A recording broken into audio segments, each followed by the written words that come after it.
Hello guys, तो हम लोग 12th क्लास के लिए आज एक लेक्चर बनाने वाले हैं। वो आपका लेक्चर 6 होगा आपका, ठीक है, लेक्चर 6। तो हम लोग लेक्चर 6 में क्या देखेंगे वो थोड़ा सा ध्यान से देखते हैं।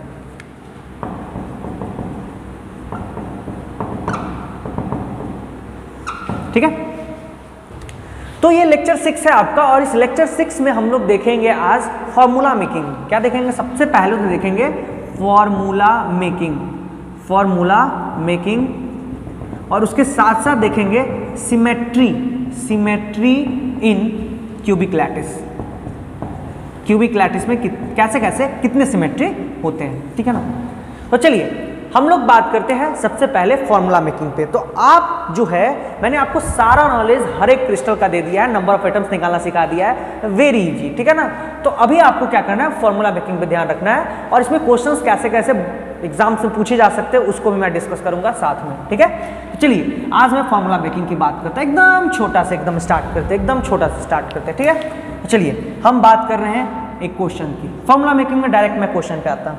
जैसे बोला कि एक क्यूब, ठीक है ना, एक क्यूबिक लैटिस। सबसे पहले बोला क्वेश्चन में कि सर एक क्यूबिक लैटिस, ठीक है ना, एक क्यूबिक लैटिस है, और वहां पे एक एटम ए है जो सारे कॉर्नर्स पे है, ऑल कॉर्नर्स पे है, ऑल कॉर्नर्स पे है, सारे कॉर्नर्स पे एक एटम ए बैठा हुआ है, और बी है ऑल फेस सेंटर्स पे है, ऑल फेस सेंटर्स पे है, ठीक है ना।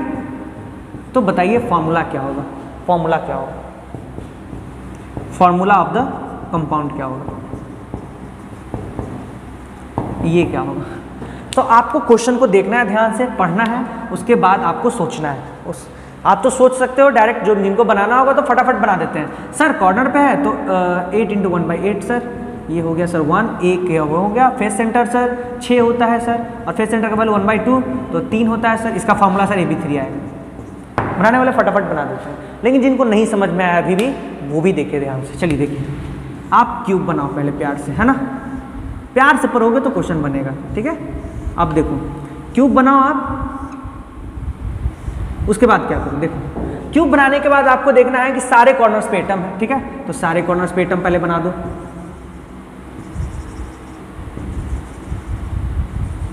सारे कॉर्नर्स पे मैंने एटम बना दिया,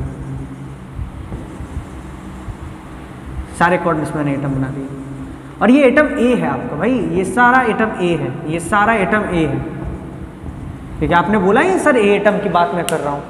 चलो दूसरा सर फेस सेंटर पे भी, तो फेस सेंटर पे ये, चलो बना दिया मैंने फटाफट, फेस सेंटर पे भी बना दिया, है ना, फेस सेंटर भी बना दिया।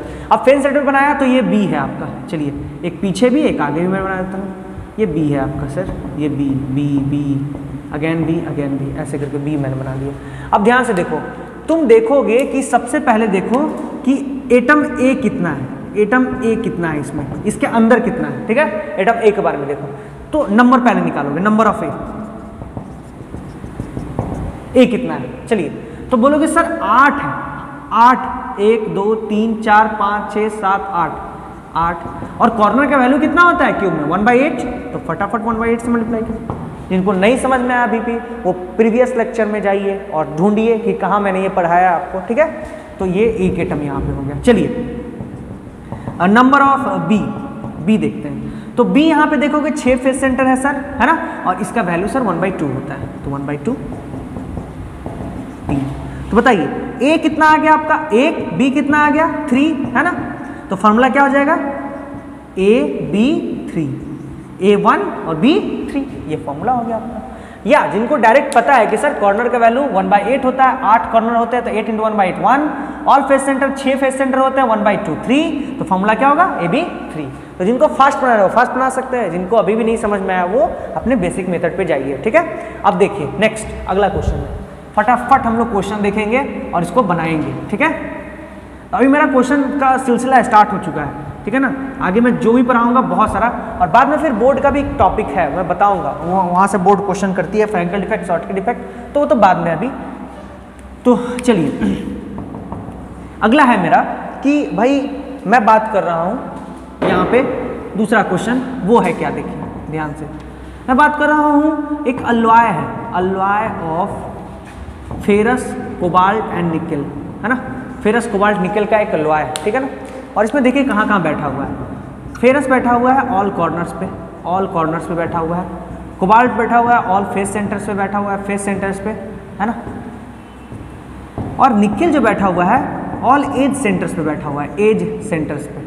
अब यहाँ पे कुछ नया चीज आ गया है ना, एज सेंटर वाला कॉन्सेप्ट आ गया, एज सेंटर, ठीक है। तो एज सेंटर वाला जब कॉन्सेप्ट आ गया तो चलिए फटाफट देखते हैं एज सेंटर क्या होता है ना। अब जिनको बनाना है, जो बच्चे स्मार्ट है वो तो पहले ही बना लेते हैं एज सेंटर क्या है।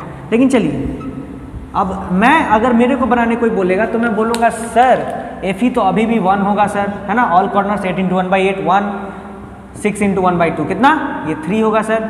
और इसको अगर बारे में बोला जाए निकल के बारे में, एज सेंटर तो एज 12 होता है सर, और एज का वैल्यू 1/4, तो ये भी 3 होगा सर। तो जो फॉर्मूला आएगा सर FOCO3 और Ni3, ये आएगा सर, ठीक है। लेकिन अभी आप लोग को सीखना है तो सीखिए फटाफट।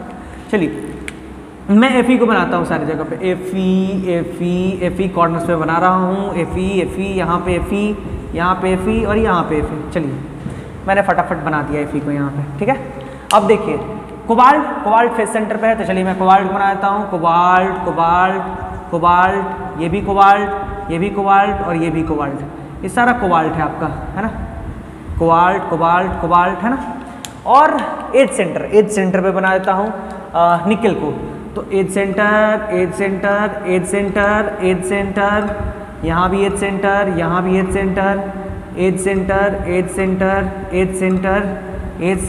As centre. चलिए देखिए फटाफट कितने हो गए भाई, 2 2 4, 3 7, 2 9 और 2, हाँ यहाँ पे 12, ठीक है। अब देखिए आपने देखा कि मैंने 12 एज सेंटर बनाया है। सारा रेड वाला जो है वो क्या है, निकल है आपका, निकल, ये सब निकल आपने देखा। मैं एक बार बता रहा हूँ प्यार से, बाद में मैं आपको शॉर्ट ट्रिक भी बताऊंगा, ठीक है, वो शॉर्ट ट्रिक में बताऊंगा। और जो हरा वाला दिख रहा है वो सब फेरस है आपका, ये सब फेरस है, फेरस सारा फेरस। अब देखिए ध्यान से, आप बोलोगे सर कि फेरस पहले निकालो, फेरस कितना होगा। तो सर जब फेरस आप निकालिएगा तो सर कितने कॉर्नर्स है, 8 कॉर्नर्स है। और एक का वैल्यू सर कितना होता है, क्यों में 1/8 होता है सर, तो 8 × 1/8 1 होगा सर। फिर कोबाल्ट पे जाइएगा सर, तो कोबाल्ट कितना, फेस सेंटर 6, और एक का वैल्यू कितना होता है, ये कितने में शेयर हो रहा है, 1/2, तो 1/2, ये कट गया सर, 3 हो गया सर। निकल पे जाइए सर, तो निकल पे जाइएगा सर, तो निकल यहाँ पे है, इसको कितने लोग शेयर कर रहे हैं मिलके, 4 लोग, तो इसका वैल्यू कितना हो जाएगा, 1/4। कितने हैं सर, 12 × 1/4, तो कितना आ जाएगा सर, 3। तो इसका वैल्यू क्या हो जाएगा, फॉर्मूला क्या हो जाएगा, Fe1 कोबाल्ट 3, तो CO का होल थ्राइस और Ni, ये हो गया फॉर्मूला, ठीक है। तो ये क्वेश्चन पूछा जा सकता है आपसे। चलिए अब फटाफट हम एक शॉर्ट ट्रिक भी देखते हैं, इस ऐसे ना करके कैसे बनाए, ठीक है ना, शॉर्ट ट्रिक भी देखते हैं। तो जब शॉर्ट ट्रिक की बात आती है तो कुछ चीज़ें आपको ध्यान में रखनी पड़ेंगी, है ना। एक तो बेसिक मेथड होता है जिसमें आप भूले भी हुए हो तो कभी ना कभी याद आ जाएगा आपको, है ना, वो आप जैसे ही कॉपी पेन उठाओगे तो वो याद आ जाती है चीज़ें। लेकिन अगर आपको शॉर्ट ट्रिक चाहिए तो शॉर्ट ट्रिक के लिए कुछ कुछ बातें याद रखनी पड़ेंगी कि कॉर्नर्स, अगर क्यूबिक लैटिस के जनरली क्वेश्चन होते हैं तो कॉर्नर्स पे अगर होगा तो 8 कॉर्नर्स होते हैं और सब का वैल्यू 1/8 होता है ना, 1/8 होता है। 8 कॉर्नर्स होते हैं और एक का वैल्यू 1/8 होता है। अगर एज सेंटर या फेस सेंटर की बात करते हो, अगर फेस सेंटर की बात करते हो तो फेस सेंटर की जैसे ही बात करोगे तो फेस सेंटर में देखोगे तुम कि फेस सेंटर 6 होता है और एक का वैल्यू 1/2 होता है। तुम बड़ी सेंटर की बात करोगे तो बड़ी सेंटर में तुम देखोगे कि 1 होता है और एक का वैल्यू 1 ही होता है। तुम एज सेंटर की बात करोगे तो एज सेंटर में देखोगे कि वो 12 होता है और एक का वैल्यू 1/4 होता है, ठीक है ना। तो ये सब देखे हो तुम, ये सब याद रखिए, फटाफट याद रखिएगा तो क्वेश्चन आसानी से बनेगा, ठीक है ना। जैसे मैं एग्जांपल बताता हूँ कैसे क्वेश्चन आसानी से बनता है, ठीक है। तो चलिए हम लोग बात करते हैं क्वेश्चंस की। तो भाई हम एक क्वेश्चन ले लेते हैं, जैसे कुछ भी, जैसे मैंने बोला एक क्यूबिक लैटिस है, क्यूबिक लैटिस ही क्वेश्चन में जनरली रहता है, तो क्यूबिक लैटिस है सर। और यहाँ पे एक एटम ए है जो कि बैठा हुआ है सारे कॉर्नर्स पे, सारे कॉर्नर्स पे बैठा हुआ है, ये सारे कॉर्नर्स पे बैठा हुआ है और प्लस फेस सेंटर पे बैठा हुआ है, फेस सेंटर पे बैठा हुआ है, ठीक है ना, सारे कॉर्नर्स पे बैठा हुआ है और फेस सेंटर पे बैठा हुआ है। और एक बी है जो एज सेंटर पे बैठा हुआ है और प्लस एज सेंटर के साथ साथ बॉडी सेंटर पे बैठा हुआ है ना। कुछ ऐसा मैंने ले लिया अपने मन से जो भी। तो आप क्या करोगे, फटाफट क्वेश्चन देखोगे और बोलोगे सर देखिए ए है सर, कॉर्नर्स पे बैठा हुआ है तो कॉर्नर 8 है सर 1/8 प्लस फेस सेंटर बैठा हुआ है 6 है सर 1/2 है ना, ये कटा 8 ये 3 तो कितना हो गया सर A4 हो गया। A4 हो गया तो काम खत्म हुआ। B को देखिए सर, B एज सेंटर कितना होता है सर 12 इंटू 1 कितना 4 प्लस बॉडी सेंटर कितना होता है 1 इंटू 1 सर ये भी 4 हुआ सर। तो A4 B4 है ना, A4 B4 फॉर्मूला नहीं होगा, क्या होगा कट रहा है तो काटना है। तो आप बोलोगे सर कि A/B अगर करोगे तो 4/4 होगा, मतलब A/B करोगे तो 4/4 होगा ना। देखो ये कट तो रहा है ना, तो कट रहा है तो काटेंगे। तो आपका जो A/B आ रहा है वो भी 1:1 आ रहा है, तो फॉर्मूला जो होगा वो AB होगा, नॉट A4। बहुत लोग ऐसे करके तुरंत A4 B4 कर देंगे, नहीं ऐसा नहीं, अगर कट रहा है तो काटेंगे, कट रहा है तो काटेंगे। हाँ यहीं पे अगर A2 B3 होता तब ये चलता, लेकिन अगर ये कट रहा है 4 कट रहा है तो काटना है उसको, ठीक है। तो चलिए पहले रेशियो इसलिए निकाल लेना और तब A1 और B1 तो AB इसका फॉर्मूला हो जाएगा। चलिए ये तो आसान सा क्वेश्चन था, लेकिन कभी कभी क्वेश्चन ऐसे भी पूछ सकता है आपसे, जैसे बोलेगा कि ये मिसिंग हो गया, यहाँ से मिस कर गया, ठीक है ना। जैसे मैं मान लो एक क्वेश्चन ही देता हूँ आपको और ऐसे बोलता हूँ कि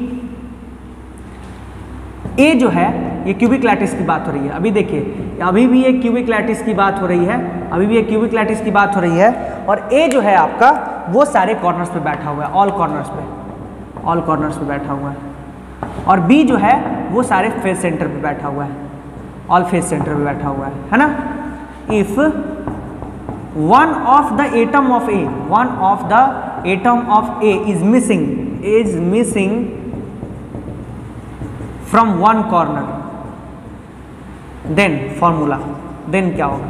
अब ये पूछ रहा है कि 8 पे बैठा हुआ था, 8 कॉर्नर होते हैं ये समझ में, पहले समझिए क्वेश्चन को ध्यान से समझिए, उसके बाद आसान हो जाएगा आपके लिए। एक बार देखना है उसके बाद आसान हो जाता है।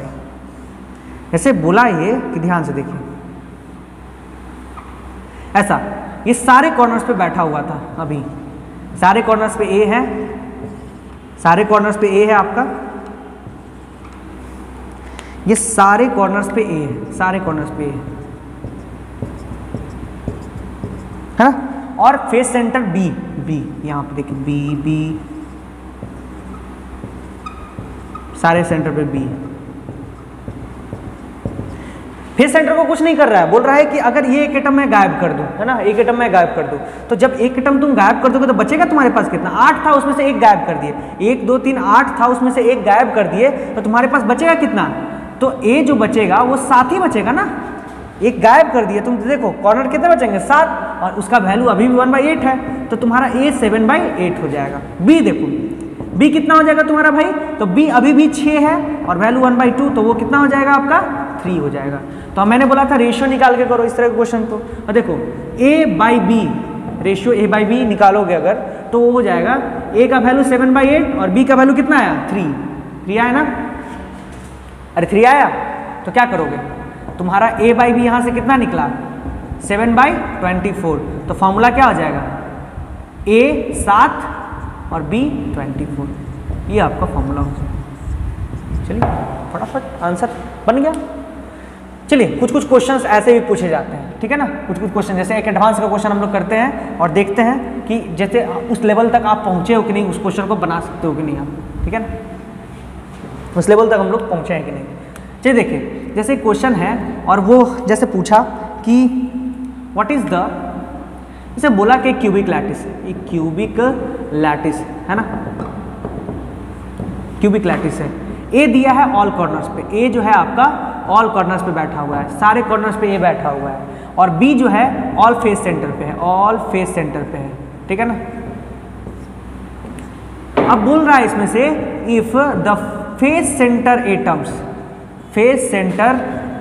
Atoms along one axis is removed, एक एक्सिस से फेस सेंटर एटम को हटा दिया जाता है, देन क्या होगा, फॉर्मूला क्या होगा। मतलब समझिए क्वेश्चन को क्या बोल रहा है, क्वेश्चन को समझना है आपको पहले। और देखिए ये क्वेश्चन पहले क्या बोल रहा है उसको समझने की कोशिश करते हैं। जो क्या बोल रहा है इसको समझने की कोशिश करते हैं। जैसे मान लीजिए आपका यही एक्सिस, यही एक्सिस है ना, ये भाई x, ये है y और एक z।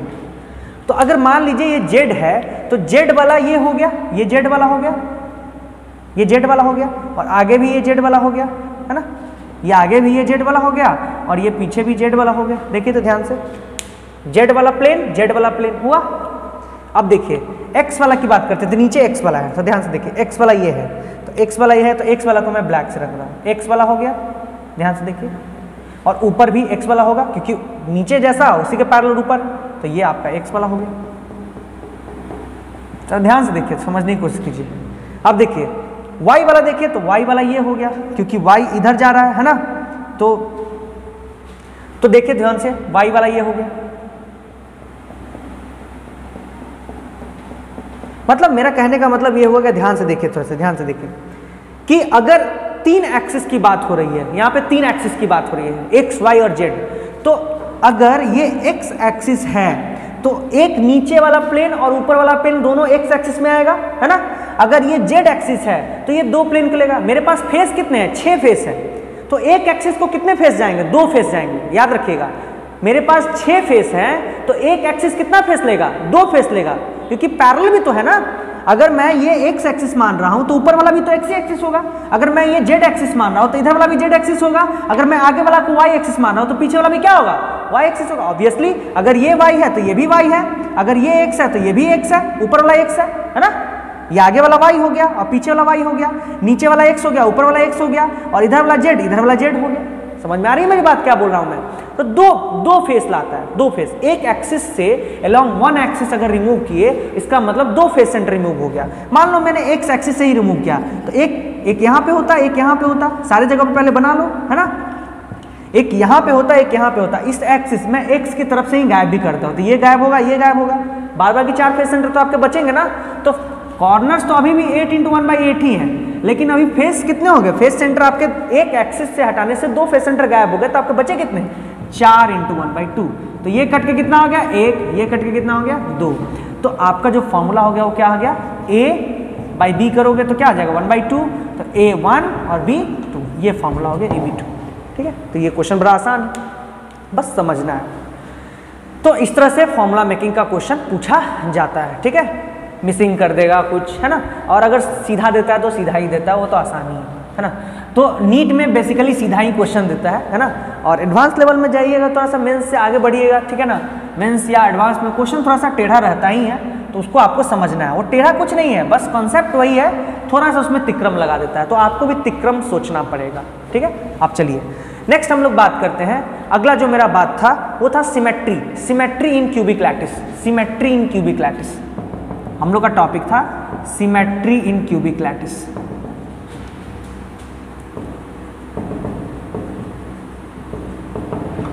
तो सबसे पहले ध्यान रखिए 3 तरह का होता है सिमेट्री, 3 तरह का सिमेट्री होता है। एक होता है सेंटर ऑफ सिमेट्री, एक होता है सेंटर ऑफ सिमेट्री, ठीक है ना। दूसरा होता है plane of symmetry, plane of symmetry, और तीसरा होता है axis of symmetry, axis of symmetry. ठीक है ना।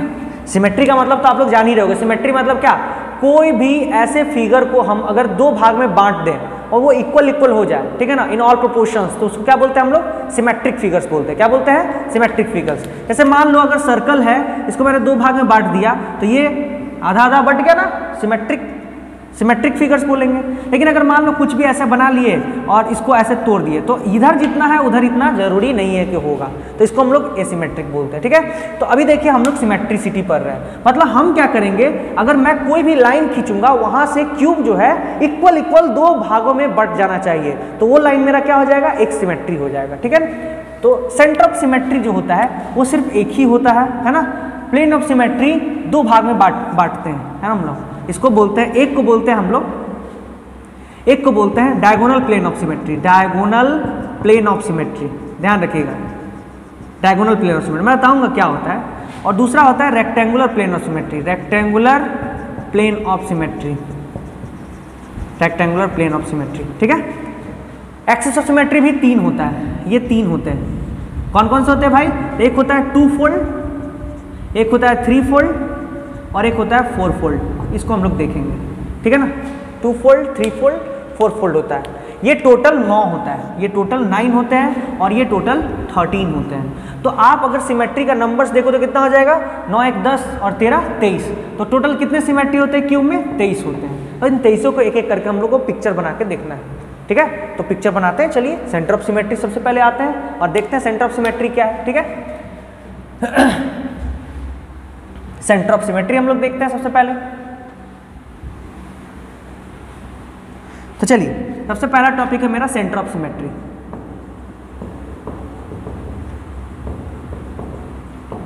Centre of symmetry, centre of symmetry मतलब कि अगर एक क्यूब में बनाता हूं, ठीक है ना, एक क्यूब में बनाता हूं, ठीक है।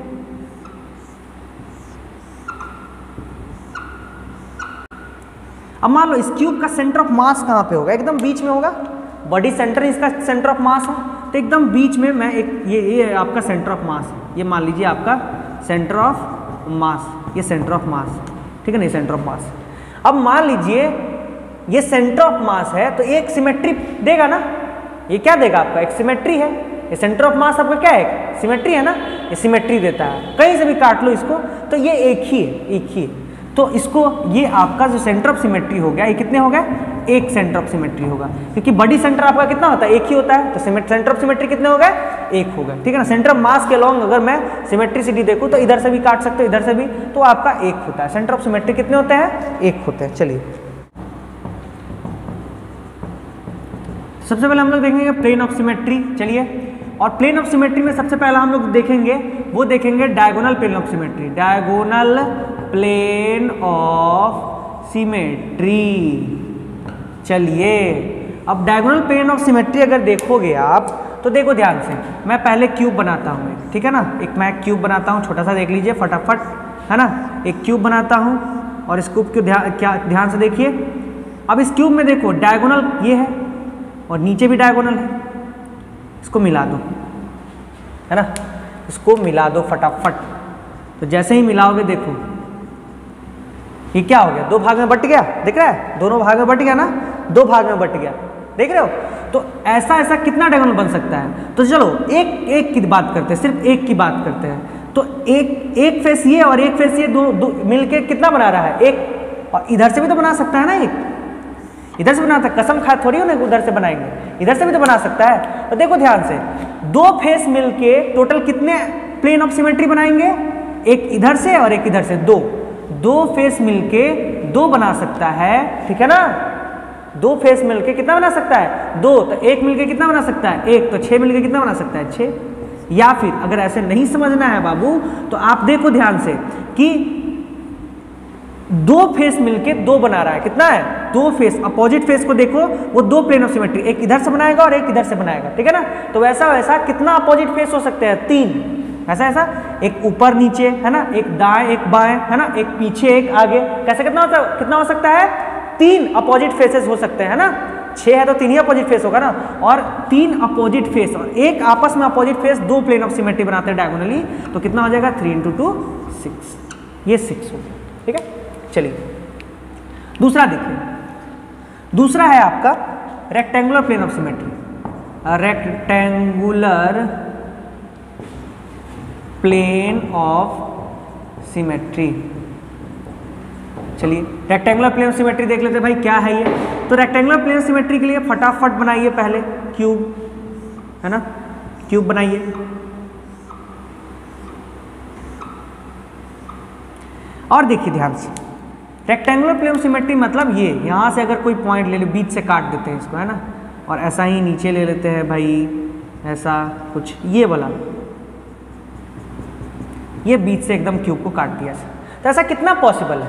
और ध्यान से देखिए, ये अपोजिट फेस, ये अपोजिट फेस मिलके एक प्लेन बना रहा है ना, देख रहे हो, नीचे वाला और ऊपर वाला मिलके एक प्लेन बना रहा है, ठीक है ना। मतलब एक अपोजिट फेसेस मिलके एक प्लेन बना रहे हैं, एक प्लेन ऑफ सिमेट्री बना रहे हैं, तो ऐसा ऐसा 3 अपोजिट फेस है, ऊपर नीचे दाएं बाएं पीछे आगे, है ना। 3 अपोजिट फेसेस मिलके कितने बनाएंगे भाई? 3 अपोजिट फेसेस मिलके बनाएंगे 3 × 1 दैट इज 3। तो इसीलिए मैंने बोला था ना प्लेन ऑफ सिमेट्री कितना हो गया? 6 + 3 कितना? 9। ठीक है, एक्सिस ऑफ सिमेट्री। नेक्स्ट अगला है एक्सिस ऑफ सिमेट्री।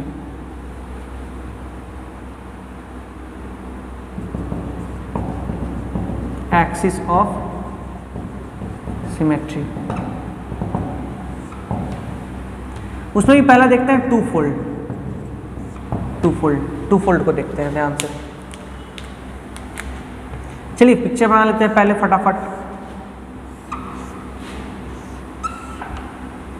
इसमें कोई प्लेन नहीं होगा, इसमें कोई प्लेन नहीं की बात की जा रही है, इसमें कोई प्लेन की बात नहीं की जा रही है।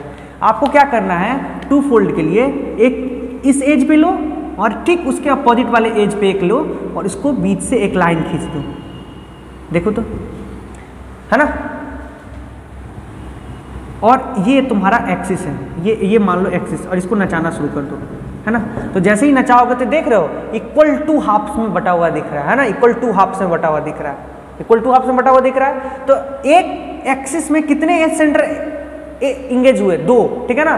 तो आपके number two fold axis of symmetry कितना आएगा उसको देख लीजिए। Two fold axis of symmetry कितना आएगा?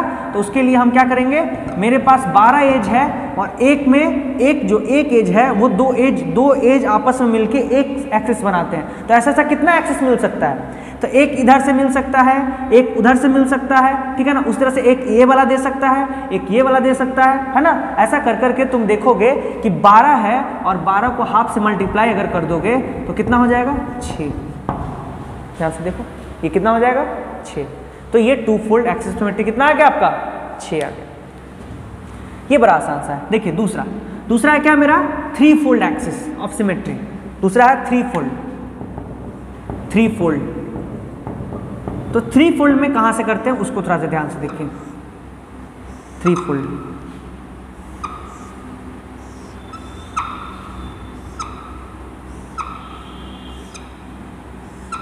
ठीक है। 3 फोल्ड में कहां से करेंगे उसको देख लीजिए ध्यान से।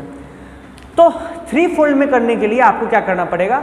3 फोल्ड में करने के लिए आपको पकड़ना है यहां से, ठीक है ना, एक और ये, और इस डायगोनल को जोड़ दीजिए, है ना, और इसको नचा दीजिए ऐसे करके भाई। 3 फोल्ड एक्सिस ऑफ सिमेट्री देखना है तो आप देखिएगा यहाँ पे कि ऐसा कितने डायगोनल्स, ऐसे 2 डायगोनल, 2 पॉइंट है ऐसा। कितना पॉइंट है भाई? 2 पॉइंट है ऐसा। और आपके कॉर्नर्स कितने? आपके कॉर्नर्स 8 होते हैं। तो 2 कॉर्नर मिलके एक एक्सिस बनाएगा, तो 8 कॉर्नर मिलके कितने एक्सिस बनाएंगे? तो हम क्या करेंगे, हम 3 फोल्ड एक्सिस ऑफ सिमेट्री निकालने के लिए क्या करेंगे? फटाफट देखिए, एक्सिस ऑफ सिमेट्री निकालने के लिए करेंगे, मेरे पास 8 कॉर्नर है और 2 लोग मिलके मतलब 1/2 जैसे मल्टीप्लाई करोगे तो यहाँ कितना आ जाएगा आपका? 4। कितना आ जाएगा? 4 3 फोल्ड एक्सिस ऑफ सिमेट्री होगा। तो ये जब डायगोनल को, अपोजिट डायगोनल्स को मिलाओगे क्यूब के, तो वो 3 फोल्ड एक्सिस ऑफ सिमेट्री बनता है, ठीक है। इसी तरह से तीसरा देखिए 4 fold axis of symmetry. 4 fold axis of symmetry, 4 fold axis of symmetry.